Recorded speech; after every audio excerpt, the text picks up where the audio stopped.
Hello दोस्तों, आशा करते हैं आप स्वस्थ होंगे। तो चलिए मार्च के सेकंड हाफ के महत्वपूर्ण करंट अफेयर देख लेते हैं। सेकंड हाफ के 2 या 3 वीडियो आएंगे जिसमें हम मार्च के सेकंड हाफ के जो महत्वपूर्ण करंट अफेयर है इस सीरीज़ में देख लेंगे। आगे बढ़ने से पहले हम बात कर लेते हैं टीम मुलान के एक बेहद ही शानदार इनिशिएटिव का, जिसका नाम दिया है स्काई वन। स्काई वन क्या है? स्काई वन एक 100 डेज़ का प्रोग्राम है जिसका उद्देश्य है गेनिंग नॉलेज। इसका मिशन क्या रखा है? Learning different subject in easy and transparent manner. और विजन रखा है make your self future ready. आपके परिवार में या आप स्वयं यूपीएससी की, एसएससी की या किसी भी महत्वपूर्ण सरकारी नौकरी की तैयारी कर रहे हैं, यानी बड़ी एग्ज़ाम की तैयारी कर रहे हैं, तो तैयारी जल्दी शुरू करनी पड़ेगी। आपका जो साथी है या छोटा भाई है या आप खुद हैं, आप 6th 7th 8th 9th 10th किसी भी क्लास में हैं, इस 100 डेज़ के प्रोग्राम में इनरोल कीजिए। यह बेहद ही शानदार होने वाला है। और अब छुट्टियां भी आ रही है तो इसका यूटिलाइजेशन करना आवश्यक है। बाकी आप खुद समझदार हैं, ज़्यादा बताना सही नहीं होगा। तो चलिए करंट अफेयर पे मूव करते हैं। 10वां आतंकवाद सूचकांक ग्लोबल टेररिज्म इंडेक्स 10वां नंबर का 10th एडिशन है इसका। किसके द्वारा जारी किया गया? ये IEEP के द्वारा जारी किया गया। IEEP क्या है? तो IEEP है institute for economic and peace, और ये आतंकवाद सूचकांक हर साल जारी करती है। इस बार इसका 10th एडिशन था। कब जारी किया गया? तो मार्च के महीने में ही 14 मार्च 2023 को जारी किया गया। और इसने क्या माना कि सबसे ज़्यादा आतंकवाद से प्रभावित कोई देश है तो वो अपना पड़ोसी है अफ़गानिस्तान। और वो नल्ला पाकिस्तान कौन से नंबर पे आता है? तो आता है दूसरे नंबर पे। और ये इंस्टीट्यूशन क्या मानता है कि भारत है वो आतंकवाद से प्रभावित देशों की लिस्ट में, श्रेणी में 13वें नंबर पे आता है। तो भारत की रैंक 13 नंबर की, अफगानिस्तान टॉप पे और पाकिस्तान दूसरे नंबर पे। और कौन सा इंस्टीट्यूट ये जारी करता है ये हमें याद रखना है। तो वैसे शॉर्ट फॉर्म में याद रखोगे तो IEEP, और इसका फुल फॉर्म क्या हो जाएगा? Institute for economic and peace. अब इसने इसके साथ ही एक आतंकवादी समूह को सबसे डेंजरस आतंकवादी समूह माना है। कौन सा है वो है इस्लामिक स्टेट। और इस्लामिक स्टेट पिछले 8 सालों से लगातार सबसे खतरनाक आतंकवादी समूह की श्रेणी में बना हुआ है। आगे देखते हैं। TCS के नए CEO और मैनेजिंग डायरेक्टर बनाए गए हैं। कौन है ये? तो ये है के कीर्तिवासन साहब। तो के कीर्तिवासन चर्चा में रहे, बिल्कुल रहे। कारण क्योंकि इनको जो टाटा कंसल्टेंसी सर्विसेज है इसके नया MD CEO नियुक्त किया गया है। तो इस प्रकार के प्रश्न एग्जाम में अक्सर आते हैं, स्पेशली बैंकिंग एग्जाम में, तो हमें याद रखना आवश्यक हो जाता है। अगर TCS की स्थापना की बात करें तो कब स्थापित हुई थी? तो ये 1968 यानी 1968 के अंदर TCS की स्थापना की गई थी। भारतीय स्टेशनरी ब्रांड है, मतलब स्टेशनरी का काम करता है। कंपनी का नाम है लक्जर। इन्होंने अपना ब्रांड एम्बेसडर नियुक्त किया है। किसे? तो भारत के स्टार क्रिकेटर है विराट कोहली साहब, इनको लक्सर ने ब्रांड एम्बेसडर के तौर पे नियुक्त किया है। और वायकॉम 18 है, इसने किसको ब्रांड एम्बेसडर बनाया है? तो महेंद्र सिंह धोनी साहब को इसने ब्रांड एम्बेसडर बनाया। किसने? वायकॉम 18 नाम की जो कंपनी है उसने। आगे चलते हैं। अभी एग्जाम में अक्सर रीजनल जो मेले होते हैं उनके प्रश्न भी लगातार आ रहे हैं। और ऐसे मेले जो भारत के लेवल पे जिनकी पहुंच होती है या भारत के नक्शे में भी उनका रूपण किया जाता है, उस प्रकार के मेले पूछे जाते हैं। तो इसी में एक केला देवी जी का मेला आता है। और केला देवी जी का मेला कहाँ बढ़ता है? तो ये राजस्थान के अंदर करौली नाम की जो ज़िला है वहाँ पे केला देवी का मेला बढ़ता है। और कौन से महीने में आयोजित किया जाता है? तो चैत्र महीने में। तो चैत्र महीने में केला देवी का मेला बढ़ता है। इसे हम लक्खी मेला भी कहते हैं। और ये कहाँ बढ़ता है? करौली, राजस्थान में। अब कौन सा देश है वहाँ के उच्चायोग ने इंदिरा गांधी सांस्कृतिक केंद्र द्वारा मिशन लाइफ का कार्यक्रम को शुभारंभ किया गया, यानी मिशन लाइफ कार्यक्रम इंडिया लेवल पे शुरू किया गया। अब विभिन्न देश के उच्चायोग इसको लागू कर रहे हैं, विभिन्न इंस्टीट्यूशन इसको लागू कर रहे हैं। तो अभी हाल ही में इस संदर्भ में बांग्लादेश जो का उच्चायोग है ना, इन्होंने इसका उद्घाटन किया है। तो इसका आंसर हो जाएगा बांग्लादेश। इसका उद्देश्य क्या है? मिशन लाइफ का पर्पज़ क्या है? तो इसका पर्पज़ है पर्यावरण अनुकूल जीवन शैली को लोकप्रिय बनाना। कि मतलब जो लाइफस्टाइल है उसको इस तरह से बनाए, इस तरह से ढाले ताकि वो पर्यावरण के अनुकूल हो। वर्तमान जो लाइफस्टाइल है ये पर्यावरण को लगातार क्षति पहुंचा रही है। तो कहीं न कहीं हमें इसमें थोड़ा बहुत परिवर्तन करना आवश्यक होगा। आगे देखते हैं। देखो ईरानी कप काफ़ी महत्वपूर्ण ट्रॉफी है क्रिकेट में, और इस बार 59th एडिशन ईरानी ट्रॉफी का आयोजन किया गया। इसमें क्या होता है, जैसे मान लीजिए रणजी ट्रॉफी होती है, विभिन्न मैच होते हैं, सारे स्टेट्स में आपस में भिड़ते हैं, उसके बाद में एक टीम होती है वो रणजी ट्रॉफी विजेता होती है। तो ईरानी ट्रॉफी में क्या होता है, जो रणजी ट्रॉफी विजेता टीम है वो उससे भिड़ंत होती है किसकी, जो बाकी टीम है उसमें से बेस्ट प्लेइंग 11 बनाई जाती है, और उन दोनों में आपस मैच होता है, तो उसे ईरानी कप कहते हैं। और इस बार रणजी ट्रॉफी चैंपियन मध्य प्रदेश था, लेकिन ईरानी कप में मध्य प्रदेश को जो रेस्ट ऑफ इंडिया कहते हैं, जो बाकी टीमें होगी उनमें से बेस्ट 11 बनाई जाती है उससे। तो इसको किसने जीता, तो रेस्ट ऑफ इंडिया ने जीता, मध्य प्रदेश को हराया। अब ईरानी ट्रॉफी इस बार 59th नंबर थी, ठीक है। इसका मतलब शुरू कब से हुई, तो इसका पहला आयोजन ना ईरानी ट्रॉफी का ये 1959 1960 यानी 1959-60 के अंदर ईरानी ट्रॉफी का पहला आयोजन किया गया। और इस बार किसने जीता है, तो ये रेस्ट ऑफ इंडिया ने जीता है। और कौन से खेल से संबंधित है, तो क्रिकेट से संबंधित है, ठीक है। अंतर्राष्ट्रीय खुशी दिवस, अंतर्राष्ट्रीय खुशी दिवस यहाँ कह सकते हैं इंटरनेशनल डे ऑफ हैप्पीनेस, बिल्कुल कह सकते हैं। कब मनाया गया, तो 20 मार्च को मनाया गया इंटरनेशनल डे ऑफ हैप्पीनेस। और इस बार की जो इस दिवस है, इसकी थीम क्या थी, इसकी थीम थी be mindful, be grateful, be kind. क्या, be mindful, be grateful, be kind. देखो पहली बार इंटरनेशनल डे ऑफ हैप्पीनेस कब मनाया गया, तो पहला इंटरनेशनल डे ऑफ हैप्पीनेस 2013 में मनाना शुरू किया गया, तारीख तो वही रहेगी। अच्छा, हैप्पीनेस की बात करते हैं तो दुनिया में हैप्पीनेस इंडेक्स के अनुसार सबसे टॉप यानी सबसे ज़्यादा खुशहाल देश या खुशी देश कौन सा है, वो है फिनलैंड। 2 नंबर पे आइसलैंड आता है, और सबसे बुरे हाल किसके हैं, तो अफगानिस्तान और लेबनान के। तो देखो टेररिज्म से प्रभावित है तो वहाँ खुशी कैसे रहेगी, तो ऑब्वियस सी बात है, वहाँ से रिलेट कर सकते हो कि वहाँ भी अफगानिस्तान सबसे नीचे था और यहाँ पे भी सबसे नीचे है। अंतर्राष्ट्रीय नस्लीय भेदभाव उन्मूलन दिवस कब मनाया गया, तो अंतर्राष्ट्रीय नस्लीय भेदभाव की बात कर रहा है, उसको लेके उन्मूलन करने का दिवस 21 मार्च को मनाया गया। और इसको कब स्वीकार किया गया था, अंतर्राष्ट्रीय नस्लीय भेदभाव इसको कब स्वीकार किया गया, तो इसको संयुक्त राष्ट्र महासभा के द्वारा 1966 में स्वीकार कर लिया गया था, और तब से यह दिवस को लगातार मनाया जा रहा है। अभी अंतर्राष्ट्रीय वन दिवस भी 21 मार्च को ही मनाया गया। तो 21 मार्च को देखो कौन कौन से दिवस हो गए, अंतर्राष्ट्रीय वन दिवस हो गया, अंतर्राष्ट्रीय नस्लीय भेदभाव उन्मूलन दिवस भी हो गया। और इस बार जो अंतर्राष्ट्रीय वन दिवस है इसकी थीम क्या थी, अब वन दिवस की बात कर रहे हैं तो इसकी थीम थी वन और स्वास्थ्य। देखो कोरोना काल के कारण हमारे स्वास्थ्य में जो खामियां थी वो उजागर हुई है, तो उसी को लेके इस बार के अंतर्राष्ट्रीय वन दिवस की थीम रखी गई है वन और स्वास्थ्य। भारत और श्रीलंका के द्वारा जेफरी बाबा प्रदर्शनी आयोजित की गई। महत्वपूर्ण प्रश्न क्या है कि ये जेफरी बाबा प्रदर्शनी कौन कौन से देशों के द्वारा आयोजित की गई, तो भारत और श्रीलंका ने मिलकर इसे आयोजित किया। कहाँ पर आयोजित की गई, यह भी एक प्रश्न बन सकता है, बिल्कुल बन सकता है। कहाँ पे, तो ये नई दिल्ली में आयोजित की गई। और किसके द्वारा इसका उद्घाटन किया गया, तो हमारे विदेश मंत्री है एस जयशंकर साहब, इनके द्वारा इसका उद्घाटन किया गया। आगे देखते हैं, जो शंघाई सहयोग संगठन है, शंघाई सहयोग संगठन जिसे हम शॉर्ट में SCO भी कहते हैं, इसने 2023 का साल है, इस साल को पर्यटन वर्ष के रूप में घोषित किया है। तो 2023 को पर्यटन वर्ष के रूप में किसने घोषित किया है, तो ये शंघाई सहयोग संगठन ने घोषित किया है। और शंघाई सहयोग संगठन की अगर हम बात करते हैं तो इसकी स्थापना कब हुई, तो 2001 में 15 जून 2001 को शंघाई सहयोग संगठन या SCO की स्थापना की गई। इसका मुख्यालय कहाँ पे है, तो शंघाई सहयोग संगठन का जो मुख्यालय है वो शंघाई में नहीं है, तो ये है बीजिंग में। और बीजिंग भी कहाँ है, बीजिंग भी बिल्कुल चाइना में है।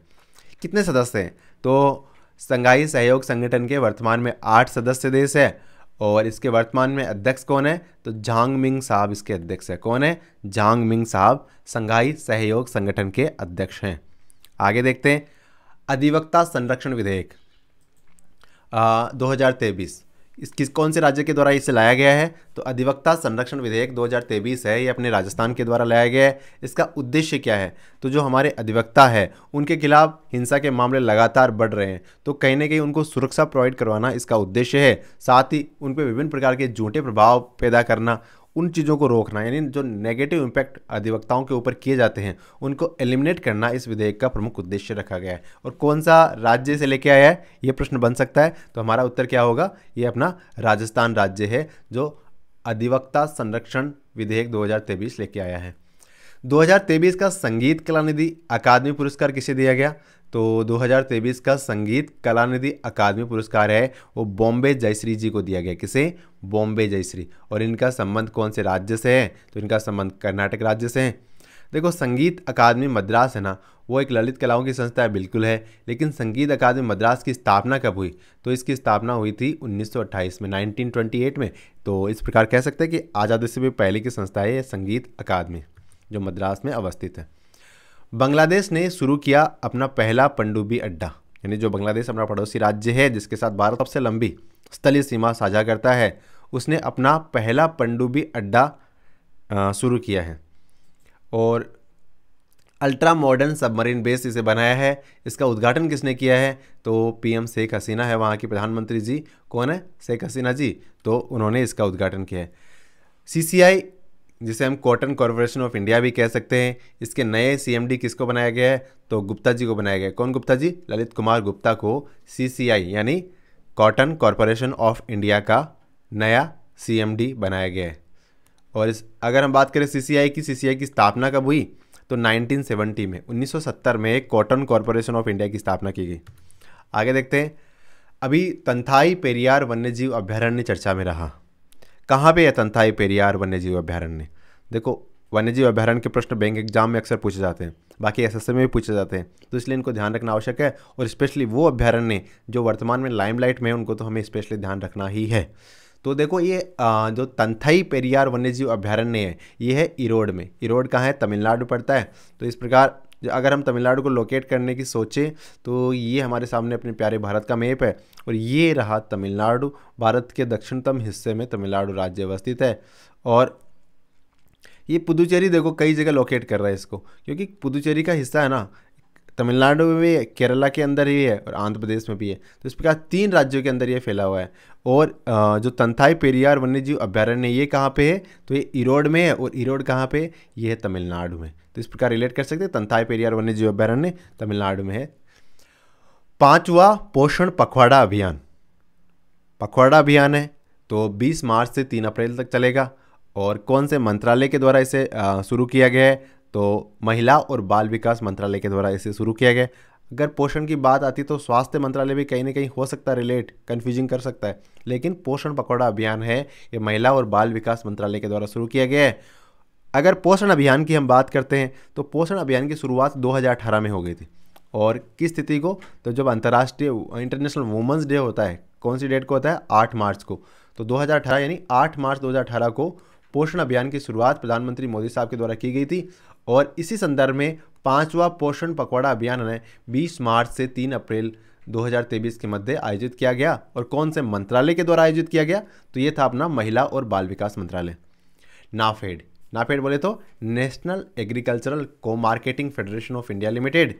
और कृषि और किसान मंत्रालय ने समझौता किया है, किस लिए? बाजरा पहल को समर्थन देने के लिए।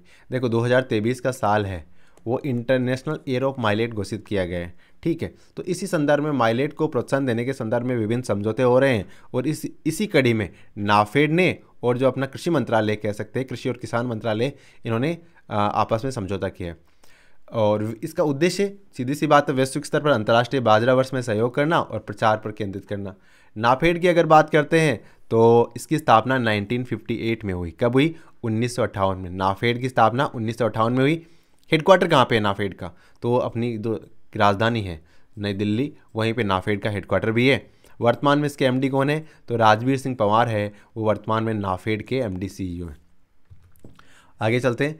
भारत और बांग्लादेश के बीच में पहली सीमा पार विद्युत पाइपलाइन IBEP का उद्घाटन किया गया। और किसके द्वारा इसका उद्घाटन किया गया? तो देखो, ये अपने मोदी साहब और शेख हसीना जी मैडम द्वारा इसका उद्घाटन किया गया। और इसकी लंबाई कितनी है? तो इसकी लंबाई है 131.5 किलोमीटर। कितनी? 131.5 किलोमीटर लंबी है। पाइपलाइन है, विद्युत पाइपलाइन है। इसका उद्घाटन पीएम मोदी और शेख हसीना द्वारा किया गया। हारून ग्लोबल रिच लिस्ट में, हारून ग्लोबल रिच लिस्ट जो दुनिया के सबसे ज़्यादा अमीर लोग हैं उनकी सूची जारी की गई, टॉप 10 की। और टॉप 10 में एक भारतीय भी है। कौन है वो? तो वो अपने मुकेश अंबानी जी है। कौन से स्थान पे है? तो हारून लिस्ट में अंबानी साहब है, वो 9वें नंबर पे है। कुपवाड़ा इन दिनों चर्चा में रहा, कारण कि वहाँ पे शारदा देवी जी का मंदिर है और उसके नई परिसर का उद्घाटन अपने गृह मंत्री साहब अमित शाह साहब ने उसका उद्घाटन वर्तमान में किया है। आगे चलते हैं, फिशबेन चैनल विधि। क्या है फिशबेन चैनल विधि? तो इसको ज़्यादा कॉम्प्लेक्स नहीं बनाते हैं, ये समझते हैं ये मैंग्रोव संरक्षण से संबंधित है। मैंग्रोव आप समझते हो, जहाँ पे मतलब वाटर और थल दोनों का संक्रमण क्षेत्र होता है, वहाँ पे मैंग्रोव वनस्पति डेवलप होती है। तो आपके सामने जो चित्र में दिख रही है, ये कौन सी वनस्पति है? ये मैंग्रोव वनस्पति है। अगर ISFR 2021 की बात करें, ISFR 2021 की बात करें, तो भारत में अगर कुल मैंग्रोव वन का क्षेत्रफल देखते हैं तो कितना है? 4,992 वर्ग किलोमीटर, लगभग 5,000 वर्ग किलोमीटर से थोड़ा सा ही कम है। कितना कम है? 8 किलोमीटर कम है। इतने मैंग्रोव वन है और मैंग्रोव वन बढ़ रहे हैं, बेहतर हो रहे हैं, बिल्कुल हो रहे हैं, क्योंकि पिछली जो ISFR 2019 थी उसमें इससे 17 वर्ग किलोमीटर कम था, अब इस बार 17 वर्ग किलोमीटर बढ़ गया है। अब बढ़ा कौन कौन से राज्यों में? तो सबसे ज़्यादा बढ़ा है ओडिशा में। ओडिशा में कितना बढ़ा है? 8 किलोमीटर। उसके बाद महाराष्ट्र में 4 किलोमीटर बढ़ा है और कर्नाटक में 3 किलोमीटर बढ़ा है। तो बढ़ने वाले सबसे मैंग्रोव वनों में वृद्धि दिखाने वाले राज्य कौन सा हो गया? तो इसको ओडिशा को आपने याद रखना है कि ओडिशा में सर्वाधिक वृद्धि हुई है ISFR 2021 के अनुसार। और टोटल मैंग्रोव वन है कितने? तो कह सकते हैं 4,992 वर्ग किलोमीटर ISFR 2021 के अनुसार मैंग्रोव वन भारत के अंदर अवस्थित है। आगे चलते हैं, विश्व जल दिवस। अब विश्व जल दिवस कब मनाया जाता है? तो 22 मार्च को विश्व जल दिवस मनाया जाता है। इस बार विश्व जल दिवस की थीम क्या थी? तो जल दिवस की थीम है जल और स्वच्छता संकट को हल करने के लिए परिवर्तन में तेजी लाना। एक बार फिर से देखते हैं क्या है थीम। तो जल में और जो जल का स्वच्छता संकट है उसको दूर करने के लिए जो चेंजेस हो रहे हैं उसको थोड़ा स्पीड में लाना, ये इसका थीम रखा गया है। भारतीय, अमेरिकी और US की स्थायी एजेंसी में डिप्टी CEO के पद पर किसे नामित किया गया है? तो ये निशा बिस्वाल जी है। निशा बिस्वाल है, इनको जो अमेरिका के राष्ट्रपति है जो बाइडेन साहब, उन्होंने अमेरिका की जो वित्त एजेंसी है उसका उप CEO वाइस CEO नियुक्त किया है। कौन है? नाम क्या है इनका? तो इनका नाम है निशा और इनकी जो आगे क्या लगाते हैं? बिस्वाल। तो पूरा नाम क्या बन जाता है? निशा बिस्वाल जी। विदेश राज्य मंत्री कौन है हमारी? तो विदेश मंत्री तो जयशंकर साहब है, लेकिन विदेश राज्य मंत्री कौन है? तो मीनाक्षी लेखी जी है। ये BJP की प्रवक्ता भी रही है और ये वर्तमान विदेश राज्य मंत्री है। इन्होंने हाल ही में भारत महोत्सव 2023 का उद्घाटन किया। कहाँ पे किया? तो ये कुवैत में किया और वहाँ के संस्कृति मंत्रालय ने इसे आयोजित किया था। हाल ही में ब्रिक्स न्यू डेवलपमेंट बैंक के नए सदस्य के रूप में मिस्र को शामिल किया गया है। देखो, ब्रिक्स न्यू डेवलपमेंट बैंक है, इसका नया सदस्य बनाया गया है। ये प्रश्न बन सकता है कि किसे बनाया गया है? तो हमारा पहला आंसर क्या होगा? मिस्र। मिस्र को दूसरा नाम क्या कह सकते हैं? मिस्र को ही इजिप्ट कहते हैं। और अगर ब्रिक्स की बात करें तो ब्रिक्स की स्थापना कब हुई? तो 2001 में ब्रिक्स की स्थापना हुई थी। कब हुई? 2001 में। और ब्रिक्स का मुख्यालय कहाँ है? संघाई कॉरपोरेशन ऑर्गेनाइजेशन का मुख्यालय तो बीजिंग में है, लेकिन ब्रिक्स बैंक का मुख्यालय है संघाई में। और संघाई कहाँ है? चाइना में। अगर हम मिस्र को या इजिप्ट को लोकेट करने जाएं तो हमारे मैप में ये अपना प्यारा भारत हो गया। इसके अपन अगर पश्चिमी भाग में जाते हैं तो देखते हैं यहाँ पे ये अफ्रीका, और अफ्रीका का जो नॉर्दर्न पार्ट है वहीं पे इजिप्ट, और ये यहाँ पे दिख रहा है, ये इजिप्ट है। अब इसको यहाँ से जूम करके हम यहाँ से समझते हैं तो देखो ये जो ये सागर है, ये तो अरब सागर हो गया, ठीक है। ये अदन की खाड़ी होगी, अदन की खाड़ी से हम एंट्री करते हैं लाल सागर में। तो ये वाला जो पोर्शन दिख रहा है ना आपको, ये है लाल सागर, जिसे हम रेड सी कह सकते हैं। और यहाँ से जो ये स्विस कनाल, जो स्वेज नहर कहते हैं ना, ये स्वेज नहर है, स्विस कनाल है। और ये स्विस कनाल पे किसका प्रभुत्व है? तो इजिप्ट का ही प्रभुत्व है। और एक और इंटरेस्टिंग आपको जगह बताऊंगा मैं, जो अक्सर सुर्खियों में रहती है, गाजा स्ट्रिप। तो गाजा स्ट्रिप ये दिख रहा है ना, सनाई आइलैंड में इस पर इजिप्ट का ही कब्जा है वैसे तो, लेकिन इसी के बगल में यहाँ पे जो पट्टी दिख रही है, ये है गाजा पट्टी या गाजा स्ट्रिप कह सकते हैं। तो समझ गए आप, ये अपना अरब सागर से अदन की खाड़ी होते हुए हम लाल सागर में एंट्री करते हैं। लाल सागर में एंट्री करने के बाद अगर हमें मेडिटेरियन सी में जाना हो, यहाँ से ये लाल सागर हो गया, ये अपना भूमध्य सागर हो गया। अब यहाँ से जाने के लिए जो एक नहर है जिसका नाम है स्वेज नहर, और ये स्वेज नहर किसके राजनीतिक प्रभाव में है? तो ये इजिप्ट यानी मिस्र के राजनीतिक प्रभाव में है। यानी मिस्र से पूछ के ही आप लाल सागर से भूमध्य सागर में एंट्री कर सकते हो। आगे चलते हैं। RBI द्वारा डेटा सेंटर और साइबर सुरक्षा प्रशिक्षण संस्थान का शिलान्यास किया गया। कहाँ पे? तो इसका RBI ने जो नया डेटा सेंटर और साइबर सुरक्षा प्रशिक्षण संस्थान बनाया है, साइबर सुरक्षा का ट्रेनिंग इंस्टीट्यूट बनाया है। कहाँ बनाया है? तो ये बनाया है भुवनेश्वर में। और भुवनेश्वर कहाँ है? भुवनेश्वर है भैया ओडिशा में। ठीक है, आगे देखते हैं। 2023 विश्व क्षय रोग दिवस, टीबी डे है ना, वर्ल्ड टीबी डे कब मनाया जाता है? तो 24 मार्च को। कब? 24 मार्च को मनाया जाता है। इस बार का जो टीबी डे है उसकी थीम क्या रखी गई है? इसकी थीम रखी है yes we can end TB. हाँ, हम टीबी का खात्मा कर सकते हैं, ये थीम रखी गई है 2023 के विश्व क्षय रोग दिवस या टीबी दिवस की। देखो टीबी है ना, टीबी के जीवाणु की खोज किसने करी थी? तो रॉबर्ट कोच साहब ने करी थी। ठीक है, टीबी जो एसएससी के स्टूडेंट है वो इस चीज़ को स्पेशली ध्यान रखें। टीबी के जीवाणु की खोज रॉबर्ट कोच साहब ने करी। और कब करी? तो 1882 यानी 1882 में कोच साहब है, इन्होंने टीबी के जीवाणु की खोज करी थी। आगे देखते हैं। हाल ही में अपने राहुल बाबा काफ़ी चर्चाओं में रहे, सुर्खियों में रहे। क्यों? क्योंकि इनकी लोकसभा की सदस्यता है उसे रद्द कर दिया गया। किस अधिनियम के तहत ऐसा किया गया? तो देखो, एक अधिनियम है जनप्रतिनिधि अधिनियम, जनप्रतिनिधित्व अधिनियम है। कब का अधिनियम है? 1951। और इसी अधिनियम की धारा है, सेक्शन है 8 क्लोज 3। इसके प्रावधानों का उपयोग करते हुए लोकसभा ने राहुल गांधी जी है उनकी सदस्यता को रद्द कर दिया है। ये काफ़ी कंट्रोवर्शियल भी रहा है। अब इसके नेगेटिव पॉजिटिव पक्ष में नहीं बोलेंगे हम कुछ भी, बाकी जो भी है आप समझ सकते हो। हाल ही में मध्य प्रदेश राज्य ने राज्य युवा नीति और युवा पोर्टल का अनावरण किया है। अब प्रश्न बनता है कि हाल ही में किस राज्य ने नई युवा नीति और युवा पोर्टल का अनावरण किया है? तो हमारा आंसर क्या होगा? तो हमारा आंसर होगा और मध्य प्रदेश राज्य ने, यानी हम कह सकते हैं एमपी। और एमपी के सीएम कौन है? तो अपने मामा यानी शिवराज सिंह चौहान साहब है। हाल ही में मीडिया कार्मिक सुरक्षा विधेयक 2023 पारित करने वाला देश का दूसरा राज्य कौन सा बना है? देखो, मीडिया कर्मियों की सुरक्षा को लेकर बहुत सारी समस्याएं हैं, है ना। अक्सर उनको मतलब अपहरण कर लिया जाता है, उनकी हत्या कर दी जाती है, डराया धमकाया जाता है। तो उनकी सुरक्षा को सुनिश्चित करने के लिए किस राज्य ने अधिनियम पारित किया है, विधेयक लेकर आया है? तो वो राज्य है छत्तीसगढ़। लेकिन क्या छत्तीसगढ़ ऐसा करने वाला पहला राज्य नहीं? इससे पहले एक राज्य कर चुका है। कौन सा है वो है महाराष्ट्र। यानी महाराष्ट्र ना, वो मीडिया कार्मिकों की सुरक्षा के लिए विधेयक लाने वाला पहला राज्य है। और दूसरा राज्य कौन सा हो गया? छत्तीसगढ़ हो गया। आपको ध्यान रखना है। अभी एक एक्सरसाइज हुई, एक्सरसाइज वायु प्रहार। वायु प्रहार क्या है? एक मल्टी डोमेन एयरलैंड अभ्यास है। और कहाँ आयोजित की गई? एग्जैक्ट इसका लोकेशन नहीं बताया गया, लेकिन ये अरुणाचल प्रदेश के आसपास कहीं ना कहीं आयोजित की गई है। आगे देखते हैं। ट्रिपल थ्रेट रिपोर्ट, एक हाल ही में रिपोर्ट आई है, ट्रिपल थ्रेट रिपोर्ट। एक प्रश्न बनता है कि ट्रिपल थ्रेट रिपोर्ट किसके द्वारा जारी की गई?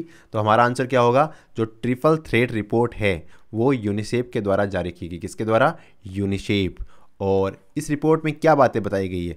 देखो, ट्रिपल थ्रेट यानी 3 खतरे, ये समझ सकते हैं। इसमें वॉर से संबंधित महत्वपूर्ण कार्यक्रम परियोजनाओं के बारे में बताया गया है, क्योंकि नीतियों की निगरानी का अभाव रहता है इसमें, यह भी एक थ्रेट हो गया। और दुनिया में सबसे खराब प्रभाव वाले देशों में जल असुरक्षा काफ़ी महत्वपूर्ण हो जाती है। तो ये 3 चीज़ें हैं जो थ्रेट बताए गए हैं, नीतियों की निगरानी का अभाव, जल असुरक्षा और वॉर से संबंधित कार्यक्रम परियोजनाओं की कमी। आगे देखते हैं। अंतर्राष्ट्रीय दूरसंचार संघ और दक्षिण एशिया में नया क्षेत्रीय कार्यालय और नवाचार केंद्र का उद्घाटन नई दिल्ली में किया गया। जो अंतर्राष्ट्रीय दूरसंचार संघ है ना, इसका एक नया क्षेत्रीय कार्यालय, रीजनल ऑफिस खोला गया है। कहाँ पे? अपने नई दिल्ली में खोला गया है। अगर हम बात करें अंतर्राष्ट्रीय दूरसंचार संघ की, इसकी स्थापना कब की गई? तो अंतर्राष्ट्रीय दूरसंचार संघ है, ये काफ़ी पुराना इंस्टीट्यूशन है। इसकी स्थापना 1865 में ही कर दी। कब? 1865 में ही। और इसका मुख्यालय कहाँ पे? तो जिनेवा, स्विट्जरलैंड में इसका मुख्यालय है। तो अंतर्राष्ट्रीय दूरसंचार संघ स्थापना 1865 में, मुख्यालय जिनेवा में। इसका हाल ही में जो रीजनल ऑफिस खोला गया है वो कहाँ खोला गया है? तो अपनी भारत की कैपिटल नई दिल्ली में इसे खोला गया है। टेक्नोलॉजी और इनोवेशन रिपोर्ट 2023 किसके द्वारा जारी की गई? तो प्रौद्योगिकी और नवाचार रिपोर्ट है 2023 की। ये अंकटाड द्वारा जारी की गई है। कौन सा इंस्टीट्यूशन जारी करता है? अंकटाड। और इसको अंकटाड को अगर फुल फॉर्म में देखें तो व्यापार और विकास पर संयुक्त राष्ट्र सम्मेलन इसे कह सकते हैं। इसके द्वारा ये रिपोर्ट जारी की जाती है। तो प्रश्न ये बनता है कि प्रौद्योगिकी और नवाचार रिपोर्ट कौन से इंस्टीट्यूशन के द्वारा जारी की जाती है? तो हमारा आंसर क्या होगा? हमारा आंसर होगा अंकटाड। मादक पदार्थों पर तस्करी की तस्करी को लेके एक क्षेत्रीय सम्मेलन का आयोजन किया गया। इसकी अध्यक्षता किसने करी है? तो इसकी अध्यक्षता करी है अमित शाह ने। किसने करी है? हमारे गृह मंत्री है अमित शाह जी। उन्होंने मादक पदार्थों पर तस्करी को लेकर एक क्षेत्रीय सम्मेलन का आयोजन किया गया था, उसकी अध्यक्षता करी है। असम राइफल ने अपना 188वां स्थापना दिवस मनाया हाल ही में। और कब मनाया? तो 24 मार्च 2023 को। अब महत्वपूर्ण क्या हो जाता है? महत्वपूर्ण ये है कि असम राइफल की स्थापना कब की गई? तो असम राइफल की स्थापना 1835 में की गई, 1835 में। काफ़ी पुराना इंस्टीट्यूशन है असम राइफल, और 1857 की क्रांति से भी पुराना इंस्टीट्यूशन है असम राइफल। आगे देखते हैं। असम गवर्नमेंट का जो असम का सर्वोच्च नागरिक सम्मान है वो इस बार किसे दिया गया है? तो असम गवर्नमेंट का जो सर्वोच्च नागरिक सम्मान है वो दिया गया है डॉक्टर तपन सैकिया जी को। किसे दिया गया है? तो हमारे सामने चित्र दिख रहा है, ये कौन है? तपन सैकिया जी। इनको आसाम का सर्वोच्च नागरिक सम्मान प्रदान किया गया है। छत्तीसगढ़ राज्य सरकार ने मुख्यमंत्री वन संपदा योजना शुरू की है। तो मुख्यमंत्री वन संपदा योजना कौन से राज्य से संबंधित है? सीधा सा आंसर होगा छत्तीसगढ़। और उत्तराखंड सरकार द्वारा हल्द्वानी शहर में स्पोर्ट्स यूनिवर्सिटी बनाई जाएगी। तो स्पोर्ट्स यूनिवर्सिटी कहाँ बनेगी? हल्द्वानी में। और हल्द्वानी कहाँ पड़ता है? उत्तराखंड में। और बनाएगा कौन? उत्तराखंड गवर्नमेंट। आगे देखते हैं। हेल्दी सिटीज अवार्ड 2023 ये कहाँ आयोजित किए जाएंगे? तो ये बेंगलुरु में आयोजित किए जाएंगे। और कौन से इंस्टीट्यूशन के द्वारा आयोजित किए जाएंगे ये? तो ये WHO वर्ल्ड हेल्थ ऑर्गेनाइजेशन के द्वारा हेल्दी सिटीज अवार्ड 2023 आयोजित किए जाएंगे।